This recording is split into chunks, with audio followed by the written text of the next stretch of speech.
I have a team of social workers, and they constantly do home visits.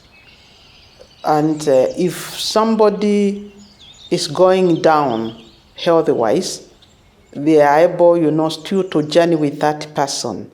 And therefore, because of this conduct with the families, in the event the person passes on, there is already a conduct within the family. So after the funeral, the next conversation that starts is, how are the kids going to be taken care of? And we engage the family members. We don't appoint. We want the family members also to become part of the process of identifying the caregiver. We have found that in the most cases, if the grandparents are still strong, they will be identified as the caregivers for these orphaned children. Grandparents seem to bond very easily with their grandchildren, even as they are growing up, even with their parents. You find they interact a lot with their grandchildren.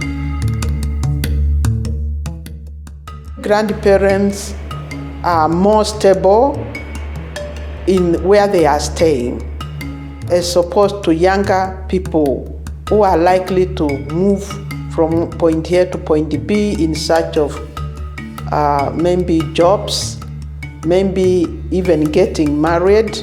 So you find grandparents are more stable, and therefore it is easier to place children where there is a bit of stability. At the same time, we also want to tap on their wisdom. We believe age comes with wisdom, and that wisdom is very important in molding and shaping the young ones. And so grandparents become very, very important. Of course, the issue of children being orphaned comes with a lot of emotions first. These are parents who are grieving over the loss of their own children. There's grief. At the same time, there is also the fact that besides the losing of their children, there is uncertainty of the future of the children who have been left. And as they are trying, to deal with the grief, at the same time, emotionally, they are also trying to pay attention to the needs of the children who have been left behind. So all this brings a lot of emotions. Psychologically, it can be very, very stressful, very depressing, and they also need to be helped to process. First of all, to grieve for their children, at the same time, to deal with the reality that they are going to begin reparenting.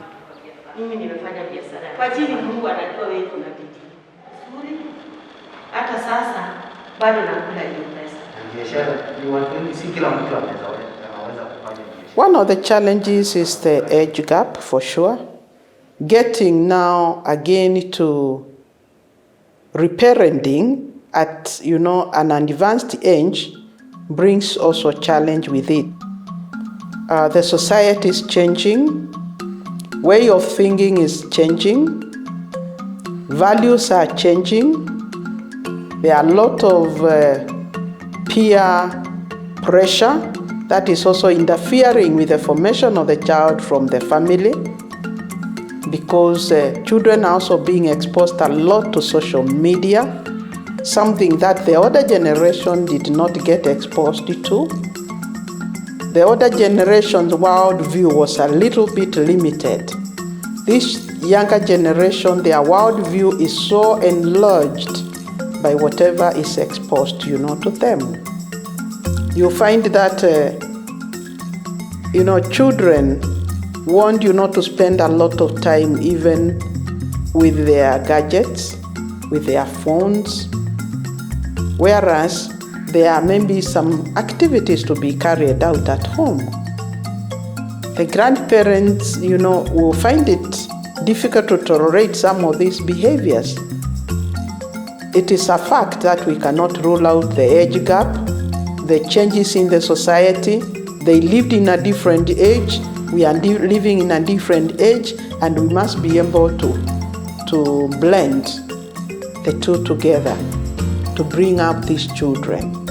And so we realized the grandparents were really going through a lot of stress, a lot of hard time, and we thought it is about time maybe to bring them together, start a support group where they can come and process. And that in itself became very therapeutic.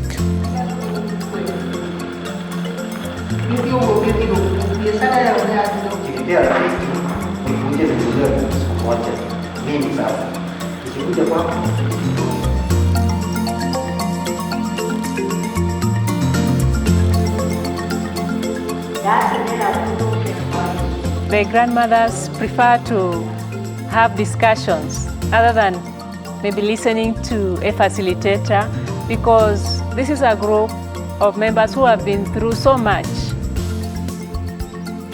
and they want to share. They want to release the weight that they are carrying. When they come together and they share, they kind of give each other energy to move on. They kind of encourage each other. They kind of also counsel each other by sharing their stories and how they were able to deal with some of the challenges. You find somebody else gets also ideas. In spite of their age, their education levels, we respect them. We bring ourselves to the level of these grandmothers so that they can feel accepted the way they are. And we make them also feel like we understand them. They engage the grandparents. First of all, they discuss with them what are the challenges they are facing. Topics are not just developed from anywhere.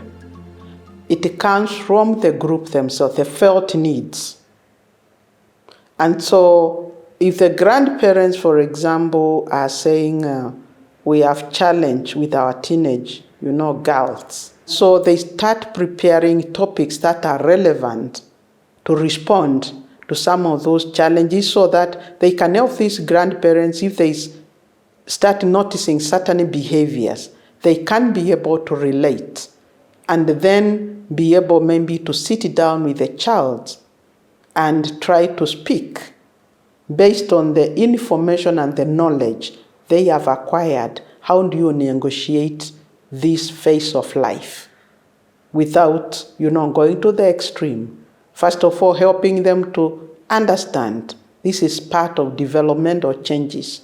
And we all went through it. You first bring them from the known to the unknown, because all of us have grown. We didn't find ourselves old. We went through these phases of life. And once they start, realizing, even myself, I was also giving trouble to my own parents. It starts now resonating, clicking.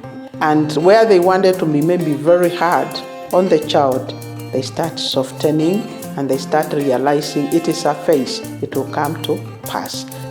At times when a need arises, we plan for visits. For instance, a grandma will share about another grandma who is sick and wouldn't like to make a call to know how she's doing. We have to visit, get to know what is happening, and if she requires medical attention or maybe our support. If we'll fail to visit and maybe keep a closer contact with the grandma, things may go out of hand because given their age, they are handling so much. Without support, they will be overwhelmed. And at times you'll find that there is stigma also surrounding children who are living with HIV. You'll find that this grandma needs support so that she may not feel alone. That's why we try to follow up, know how they are doing. If there are issues affecting the children, we also visit and show her that we are with her, we stand with her.